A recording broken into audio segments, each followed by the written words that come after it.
Hi friends, कैसे हैं आप सब। तो दोस्तों मैं उम्मीद करता हूं कि आप सब बाखैर और आफियत होंगे। तो दोस्तों लास्ट तक बने रहें, ये चैप्टर हमारा बहुत ही ख़ास होने वाला है।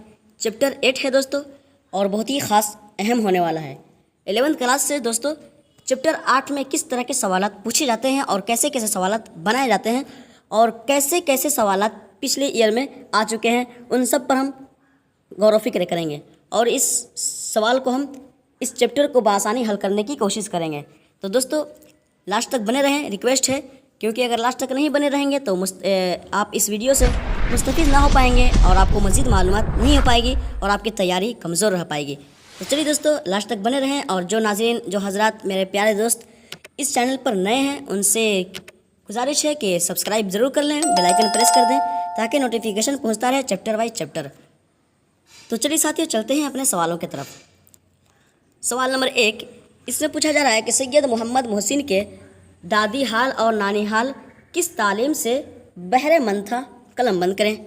ये सैयद मोहम्मद मोहसिन जो हैं, इनके दादी हाल और नानी हाल किस तालीम से बहरे मंद था, कलम बंद करें। ऑप्शन ए अजमी तालीम से, ऑप्शन बी हिंदी तालीम से, ऑप्शन सी असरी तालीम से, ऑप्शन डी गैबी तालीम से। तो साथियों सवाल नंबर 1 का हमारा करेक्ट आंसर होगा कि सैयद मोहम्मद मोहसिन के दादी हाल और नानी हाल किस तालीम से बहरमंद था।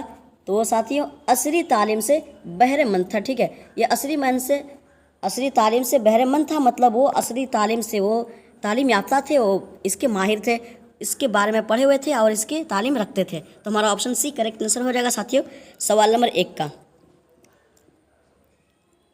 सवाल नंबर 2, इसमें पूछा गया दोस्तों कि सैयद मोहम्मद मोहसिन किस स्कूल से मैट्रिक पास किए, सही दर्ज करें।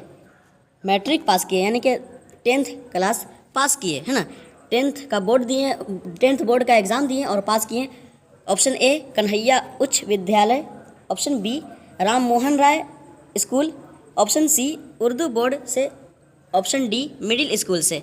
तो साथियों सवाल नंबर 2 का हमारा करेक्ट आंसर होगा कि सैयद मोहम्मद मोहसिन जो थे तो किस स्कूल से मैट्रिक पास किए थे। तो राम मोहन राय स्कूल से मैट्रिक पास किए थे। तो हमारा ऑप्शन बी करेक्ट आंसर हो जाएगा साथियों सवाल नंबर 2 का।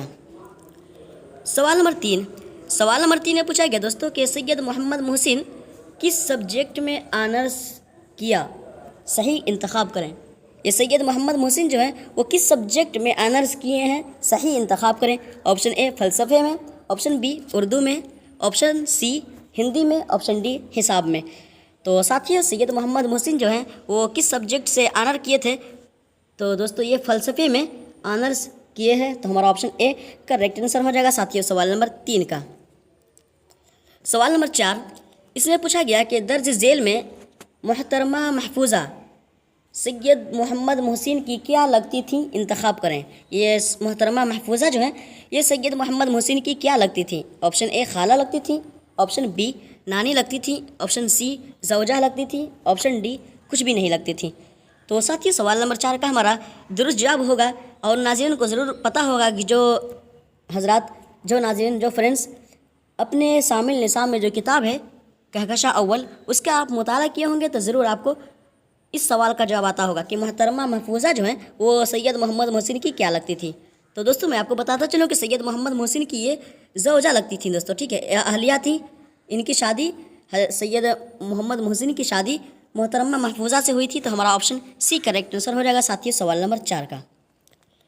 सवाल नंबर 5, इसमें पूछा गया कि सैयद मोहम्मद मोहसिन किस कॉलेज से ऑनर्स पास किए, सही निशानदेही करें। ऑनर्स पास किए वो किस कॉलेज से ऑनर्स पास किए थे। ऐसे तो ऑनर्स में वो फ़लसफ़े से ऑनर्स किए हैं, लेकिन यहाँ पर पूछा जा रहा है किस कॉलेज से वो ऑनर्स पास किए हैं। Option A Hyderabad college, option B Patna college से, ऑप्शन सी अलीगढ़ कॉलेज से, ऑप्शन डी लखनऊ कॉलेज से। तो दोस्तों सवाल नंबर 5 का हमारा करेक्ट आंसर होगा कि सैयद मोहम्मद मोहसिन जो है वो ये जो पास किए हैं सैयद मोहम्मद मोहसिन, तो दोस्तों ये पटना कॉलेज से ऑनर्स पास किए हैं। तो हमारा ऑप्शन बी करेक्ट आंसर हो जाएगा साथियों सवाल नंबर 5 का। ये पटना कॉलेज से पास किए हैं और ये फ़लसफ़े में, है ना, फ़लसफ़े से वो पास किए थे, यानी कि इनका ऑनर्स जो पेपर था उनका फ़लसफ़ा था। तो हमारा ऑप्शन बी करेक्ट आंसर हो जाएगा साथियों सवाल नंबर 5 का। सवाल नंबर 6, सवाल नंबर 6 में पूछा गया कि दर्ज झेल में मोहतरमा महफूजा के वालिद का नाम क्या था, इंतखाब करें। ये मोहतरमा महफूजा जो है इनके वालिद का नाम क्या था। Option A Maulvi Ashiq Hussain, option B doctor Mahmood, option C Maulvi Zamiruddin, option D Allama Shaukat Ali. तो साथियों सवाल नंबर 6 का हमारा करेक्ट आंसर होगा कि दर्ज झेल में मोहतरमा महफूजा जो हैं, जो सैयद मोहम्मद मोहसिन की अहलिया हैं, तो उनके वालिद का नाम क्या था, उनके वालिद का नाम क्या था। तो दोस्तों इनके मोहतरमा महफूजा के वालिद का नाम जो था वो मौलवी ज़मीरुद्दीन था। मौलवी ज़मीरुद्दीन की ये बेटी थी। तो हमारा ऑप्शन सी करेक्ट आंसर हो जाएगा साथियों सवाल नंबर 6 का। सवाल नंबर 7 इसमें पूछा गया कि सैयद मोहम्मद मोहसिन किस सन ईस्वी में आनर्स पास किए, मुताले के मुताबिक कलम बंद करें। सैयद मोहम्मद मोहसिन जो हैं वो किस सन में आनर्स पास किए हैं, फ़लसफ़े से पास किए हैं और पटना कॉलेज से पास किए हैं, लेकिन वो किस सन में, किस सन ईस्वी में पास किए थे। ऑप्शन ए 1921 ईस्वी, ऑप्शन बी 1934 ईस्वी, ऑप्शन सी 1931 ईस्वी, ऑप्शन डी 1926 ईस्वी। तो साथियों सवाल नंबर 7 का हमारा करेक्ट आंसर होगा कि सैयद मोहम्मद मोहसिन किस सन ईस्वी में आनर्स पास किए।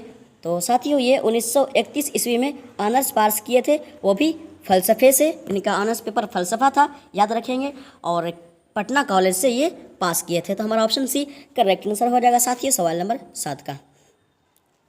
सवाल नंबर 8 है, इसमें पूछा गया कि सैयद मोहम्मद मोहसिन एमए कौन से नंबर से पास हुए, सही निशानदेही करें। एमए जो है ऑनर्स के बाद जो ऑनर्स किए थे तो उसके बारे में पढ़ चुके हैं। यहाँ पर सैयद मोहम्मद मोहसिन जो है एमए कौन से नंबर से पास किए हैं। ऑप्शन ए औसत नंबर से, यानी कि बराबर, मुसलसल, मीडियम। ऑप्शन बी आला नंबर से, यानी कि फर्स्ट डिवीज़न। ऑप्शन सी कम नंबर से। ऑप्शन डी अदना नंबर से, यानी कि अदना मतलब बहुत ही कम। ये कम होता है, ये अदना होता है। अदना मतलब बहुत ही ज़्यादा कम, तो अदना नंबर से। तो साथियों सवाल नंबर 8 का हमारा करेक्ट आंसर होगा कि सैयद मोहम्मद मोहसिन जो है एमए कौन से नंबर से पास हुए थे। तो दोस्तों ये एमए पास हुए थे तो आला नंबर से पास हुए थे। सैयद मोहम्मद मोहसिन जो है एमए आला नंबर से पास हुए थे, यानी कि फर्स्ट डिवीज़न से पास हुए थे। तो हमारा ऑप्शन बी करेक्ट आंसर हो जाएगा साथियों सवाल नंबर 8 का। सवाल नंबर 9 इसमें पूछा गया कि सैयद मोहम्मद मोहसिन की शादी किस सन ईस्वी में हुई, सही दर्ज करें। सैयद मोहम्मद मोहसिन जो है इनकी शादी जो हुई थी वो किस सन ईस्वी में शादी हुई थी। इनकी शादी तो मोहतरमा महफूजा से हुई थी, और मोहतरमा महफूजा जो है वो मौलवी ज़मीरुद्दीन की बेटी हैं, और लेकिन किस सन ईस्वी में इनकी शादी हुई थी। ऑप्शन ए 1921 में, ऑप्शन बी 1934 ईस्वी में, ऑप्शन सी 1938 ईस्वी में, ऑप्शन डी 1933 ईस्वी में। तो साथियों सवाल नंबर 1 में जो सवाल नंबर 8 में जो ऑप्शन ए है तो ये तो हो ही नहीं सकता, क्योंकि ये 1931 में तो ये आए क्या कहते हैं एमए पास किए थे, है ना। ये पीछे गुजर चुका है। एमए किस सन ईस्वी में पास किए थे, तो 1931 में पास हुए थे ये एमए। तो यहाँ पर ऑप्शन ए तो हमारा हो ही नहीं सकता, तो काट दें। रहा ऑप्शन बी 1934 ईस्वी में। तो साथियों मैं आपको बताता चलूँ कि सवाल नंबर 9 का हमारा करेक्ट आंसर होगा कि सैयद मोहम्मद मोहसिन की शादी जब हुई थी तो वह सन ईस्वी जो चल रहा था, तो साथियों वो सन ईस्वी 1933 ईस्वी चल रहा था। ठीक है, 1933 ईस्वी चल रहा था। तो हमारा ऑप्शन डी करेक्ट आंसर हो जाएगा साथियों सवाल नंबर 9 का। सवाल नंबर 10 इसमें पूछा गया कि सैयद मोहम्मद मोहसिन जो है एमए किस सन ईस्वी में पास किए थे। ये तो हो चुका है दोस्तों, किस सन ईस्वी में एमए पास किए हैं। अच्छा शादी है ना, शादी है। सवाल नंबर 10 इसमें पूछा गया कि सैयद मोहम्मद मोहसिन जो है एमए किस सन ईस्वी में पास किए, सही कलम बंद करें। एमए जब पास किए थे तो वह किस सन ईस्वी में पास किए थे। ऑप्शन ए 1938 ईस्वी, ऑप्शन बी 1950 ईस्वी, ऑप्शन सी 1920 ईस्वी, ऑप्शन डी 1934 ईस्वी। तो साथियों सवाल नंबर 10 का हमारा करेक्ट आंसर होगा कि 1933 ईस्वी में तो इनकी शादी हुई। ठीक है, शादी हुई। और सवाल नंबर 10 में जो है कि एमए किस सन में पास किए, किस साल पास किए। तो साथियों ये एमए पास किए थे तो 1934 में पास किए थे। ठीक है, 1934 में ये एमए पास किए थे। तो हमारा ऑप्शन डी करेक्ट आंसर हो जाएगा साथियों सवाल नंबर 10 का। सवाल नंबर 11 में पूछा गया कि दर्ज झेल में अनोखी मुस्कुराहट के मुसन्निफ कौन है, दर्ज करें। ये अनोखी मुस्कुराहट जो है ये अफसाना है, तो इसके मुसन्निफ कौन है। Option A Syed Mohammad Mohsin, option B Premchand, option C Maulvi Zamiruddin, option D Ashfaqulla Khan. तो साथियों सवाल नंबर 11 बहुत ही आसान सवाल है। दर्ज झेल में अनोखी मुस्कुराहट जो है दोस्तों ये हमारा सैयद मोहम्मद मोहसिन की है। ठीक है, सैयद मोहम्मद मोहसिन की है। तो हमारा ऑप्शन ए करेक्ट आंसर हो जाएगा साथियों सवाल नंबर 11 का। सवाल नंबर 12 में पूछा जा रहा है कि दर्ज जेल में अदना का माना क्या होगा, सही मंतखब करें। ये अदना जो है इसका माना क्या होगा? ऑप्शन ए बुलंद बड़ा, ऑप्शन बी कमतर छोटा, इसको कम कर देते हैं, option C medium normal, option D आदत लत। तो साथ ही सवाल नंबर 12 का हमारा करेक्ट आंसर होगा कि दर्ज झेल में अदना जो है, अदना का माना क्या होगा? तो साथियों अदना का मतलब होता है कमतर छोटा, ठीक है, कमतर छोटा, कम, बहुत ज़्यादा कम। तो हमारा ऑप्शन बी करेक्ट आंसर हो जाएगा साथियों सवाल नंबर 12 का। सवाल नंबर 13 में पूछा जा रहा है कि दर्ज झेल में चार मीनार कहाँ वाक़ है, सही कलमबंद करें। ये चार मीनार जो है कहाँ वाक़ है, कलमबंद करें। ऑप्शन ए विजयवाड़ा में, ऑप्शन बी हैदराबाद में, ऑप्शन सी सिकंदराबाद, यहाँ सिकंदराबाद होना चाहिए, है ना, सिकंदराबाद दाल होना चाहिए, सिकंदराबाद में, ऑप्शन डी नई दिल्ली में। तो साथियों सवाल नंबर 13 का हमारा करेक्ट आंसर होगा कि दर्ज झेल में चार मीनार जो वाक़ है दोस्तों ये हैदराबाद में वाक़ है। तो हमारा ऑप्शन बी करेक्ट आंसर हो जाएगा साथियों सवाल नंबर 13 का।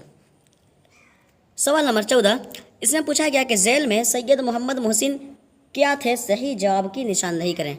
सैयद मोहम्मद मोहसिन जो है वो क्या थे, तो क्या थे किस बारे में पूछा जा रहा है। तो इसके ऑप्शन को हम, सवाल के जो ऑप्शन है उसी के हिसाब से हमें पता चलेगा किस बारे में ये क्या थे पूछा जा रहा है। ऐसे तो इंसान थे और अच्छे इंसान थे, तो इस तरह के भी पूछा जाता है कि वो क्या थे, मतलब कि अच्छे इंसान थे या बुरे इंसान थे या नॉर्मल इंसान थे, है ना। तो ऑप्शन ए माहिर नफ्सियात थे, ऑप्शन बी माहिर अदब थे, ऑप्शन सी माहिर फ़न थे, ऑप्शन डी माहिर समाजियात से थे। तो साथ ही सवाल नंबर 14 में जो पूछा गया कि जेल में सैयद मोहम्मद मोहसिन क्या थे, तो ये दोस्तों ये मुसन्निफ़ के एतबार से पूछा गया है, किताबत के एतबार से, लेखक के एतबार से थे कि वो किस चीज़ में वो माहिर थे, है ना, किस चीज़ में मतलब वो माहिर शख्सियत थे। तो साथ ही सवाल नंबर 14 का हमारा करेक्ट आंसर होगा कि जेल में सैयद मोहम्मद मोहसिन जो है, सैयद मोहम्मद मोहसिन वो माहिर नफ्सियात थे, ठीक है, माहिर नफ्सियात थे। तो हमारा ऑप्शन ए करेक्ट आंसर हो जाएगा साथियों सवाल नंबर 14 का। सवाल नंबर 15 में पूछा जा रहा है कि सैयद मोहम्मद मोहसिन को किस इम्तहान में गोल्ड मेडल मिला, सही दर्ज करें। ये सैयद मोहम्मद मोहसिन जो है उनको किस इम्तहान में, है ना, कौन से एग्ज़ाम में गोल्ड मेडल मिला, सही दर्ज करें। Option A honours, option B MA में, option B C matric pass होने पर, ऑप्शन डी छमाही इम्तहान पास होने पर। तो साथ ही सवाल नंबर 15 का हमारा करेक्ट आंसर होगा कि सैयद मोहम्मद मोहसिन को किस इम्तहान में गोल्ड मेडल मिला। तो वो एमए जब पास किए थे दोस्तों, एमए जब पास किए तो उसी में इनको गोल्ड मेडल मिला था, ठीक है, सरकार की तरफ से गोल्ड मेडल मिला था। तो हमारा ऑप्शन बी करेक्ट आंसर हो जाएगा साथ ही सवाल नंबर 15 का। सवाल नंबर 16 इसमें पूछा गया कि सैयद मोहम्मद मोहसिन का खुसूसी मजमून क्या था, इंतखाब करें। सैयद मोहम्मद मोहसिन के खुसूसी मजमून, ख़ास तौर पर उनका ख़ास मजमून कौन सा था। ऑप्शन ए नफ्सियात, option B Urdu, option C हिसाब, ऑप्शन डी हिंदी। तो साथ ही सवाल नंबर 16 का हमारा करेक्ट आंसर होगा कि सैयद मोहम्मद मोहसिन का खुसूसी मजमून जो था वो साथियों नफ्सियात था, ठीक है, नफ्सियात था। तो हमारा ऑप्शन ए करेक्ट आंसर हो जाएगा साथियों सवाल नंबर 16 का। तो साथियों मैं उम्मीद करता हूँ कि आप सबके जहन में मज़ीद इल्म की मज़ीद होती होगी और इल्म बढ़ता जाता होगा, क्योंकि ये बहुत ही अहम और बहुत ही ख़ास सवाल हैं दोस्तों। ऐसी टाइप पर सवालात पूछे जाते हैं। तो दोस्तों जो नाज़रीन अब तक सब्सक्राइब ना करके बैठे हों और अब तक बने हुए हैं तो ज़रूर सब्सक्राइब कर दें और बेल आइकन प्रेस कर दें, और ज़्यादा से ज़्यादा हो सके तो दूसरे अहबाब दोस्तों तक ज़रूर शेयर कर दें ताकि वो भी इस चैप्टर से मुस्तफ़ीज़ हो सके।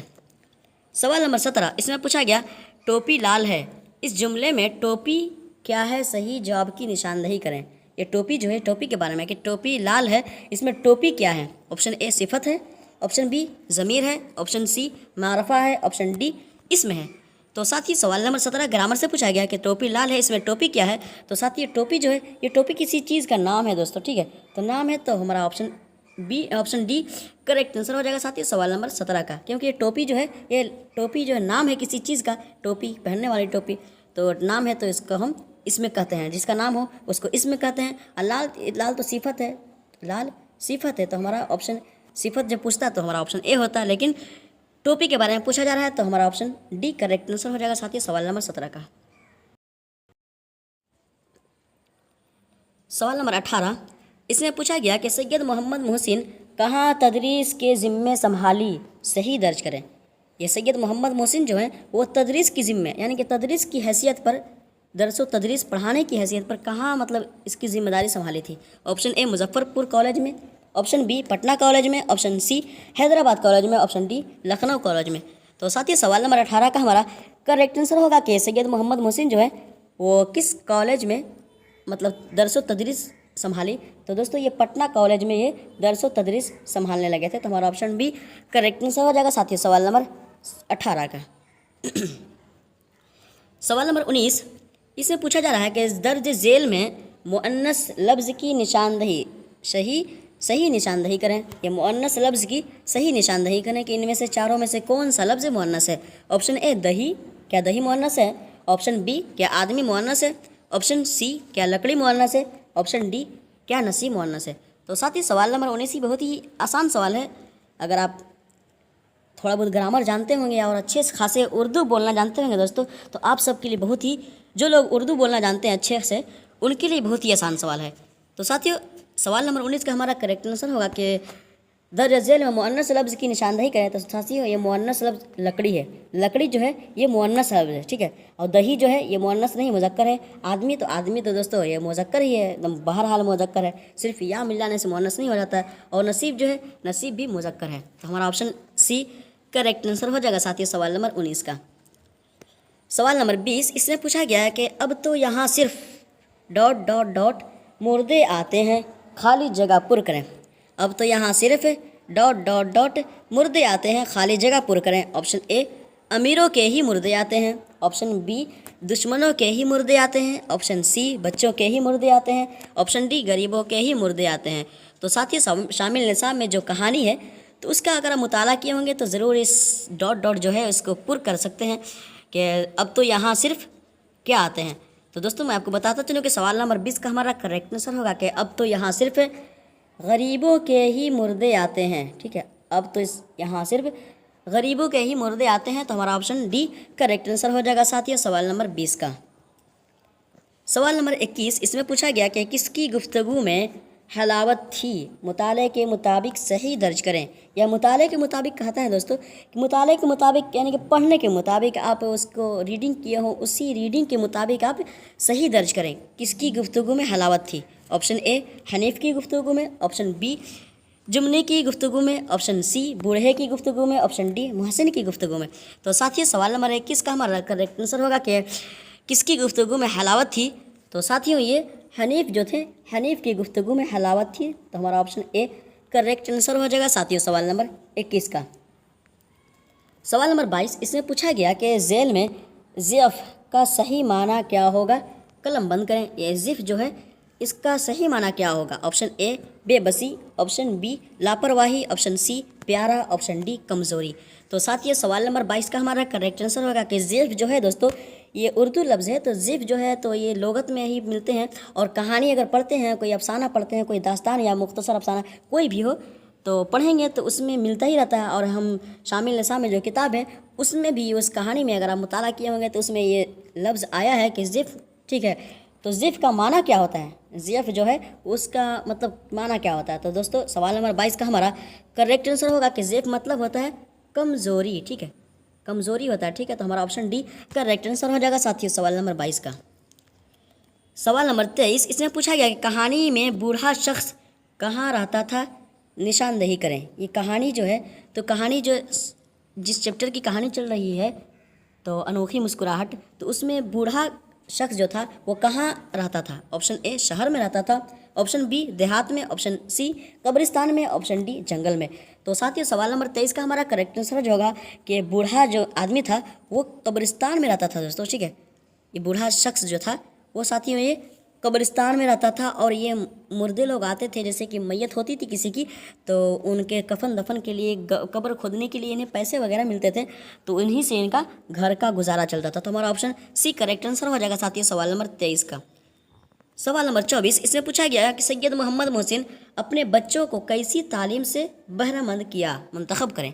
ये सैयद मोहम्मद मोहसिन जो है तो अपने बच्चों को कैसी तालीम से बहरामंद किए थे, वो क्या तालीम दिए थे अपने बच्चों को? ऑप्शन ए औसत तालीम से, यानी कि औसत मतलब मीडियम तालीम से बहराबर किए थे। ऑप्शन बी आला तालीम से, यानी कि उनको अच्छी तालीम अता किए थे। अपने बच्चों को? ऑप्शन सी, सिर्फ उर्दू से बहरामंद किए थे, यानी कि सिर्फ उनको उर्दू पढ़ाए थे अपने बच्चों को। ऑप्शन डी, सिर्फ हिसाब में उनको माहिर किए थे। तो साथ ही सवाल नंबर 24 का हमारा करेक्ट आंसर होगा कि सैयद मोहम्मद मोहसिन जो है अपने बच्चों को आला तालीम से बहरामंद किए थे, कि अपने बच्चों को आला तालीम पढ़ाए थे, बहुत ही अच्छी खासी तालीम दिए थे। तो हमारा ऑप्शन बी करेक्ट आंसर हो जाएगा साथियों सवाल नंबर 24 का। सवाल नंबर 25, इसमें पूछा गया कि सैयद मोहम्मद मोहसिन किस सन ईस्वी में, ईस्वी से है ना, किस सन ईस्वी में से हटा देते हैं, काट दें, किस सन ईस्वी में तदरीसी ज़िम्मे उठाएँ दर्ज करें। सैयद मोहम्मद मोहसिन जो है तदरीसी ज़िम्मे उठाए थे, जो कि वो पटना कॉलेज में उठाए थे, है ना, पटना कॉलेज में उठाए थे। अब यहाँ पर पूछा जा रहा है कि वो तदरीसी ज़िम्मे जो है वो किस कॉलेज में उठाए थे, पटना कॉलेज में उठाए थे। और अब यहाँ पर पूछा जा रहा है कि किस सन ईस्वी में, ठीक है, किस सन ईस्वी में तदरीसी ज़िम्मे उठाए थे। ऑप्शन ए 1931 ईस्वी में, ऑप्शन बी 1934 ईस्वी में, ऑप्शन सी 1938 ईस्वी में, ऑप्शन डी 1926 ईस्वी में।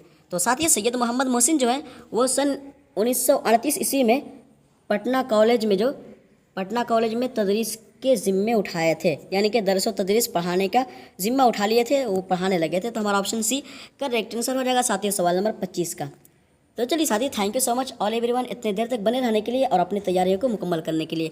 तो दोस्तों मैं उम्मीद करता हूँ कि आप सबके इल्म में इजाफा हुआ होगा, मज़ीद इजाफा हुआ होगा और आपकी तैयारी मजबूत तरीके पर चलती होगी और आपको कुछ अच्छे से अच्छे मालूमात हासिल होते होंगे और आपकी तैयारी अच्छी मतलब चलती होगी और आपके अंदर कॉन्फिडेंस पैदा होता होगा कि ज़रूर ऐसे सवाल आएंगे तो हम अपने सवालों को बआसानी हल कर सकेंगे। तो दोस्तों आप इसी तरह चैप्टर वाइज चैप्टर बने रहें और दूसरे अहबाब तक, जितने दूसरे दोस्त हैं, फ्रेंड हैं, साथी लोग जितने अहबाब हैं और 11वीं क्लास में पढ़ रहे हो या किसी भी क्लास में पढ़ रहे हो उनको उर्दू की ज़रूरत पड़ती हो तो ज़रूर इस चैनल को, इस वीडियो को, इस चैप्टर को उन तक शेयर कर दें ताकि वो भी इस वीडियो से मज़ीद इजाफा उठा सकें और मज़ीद उनके अंदर मतलब तालीम हासिल हो सके। तो चलिए साथियों, मिलते हैं अगले चैप्टर में, अगले वीडियो में, अगले सवालों के साथ। तब तक के लिए अपना ख्याल रखें और हमें भी दुआ में याद रखें। मिलते हैं अगले चैप्टर में। अल्लाह हाफिज़।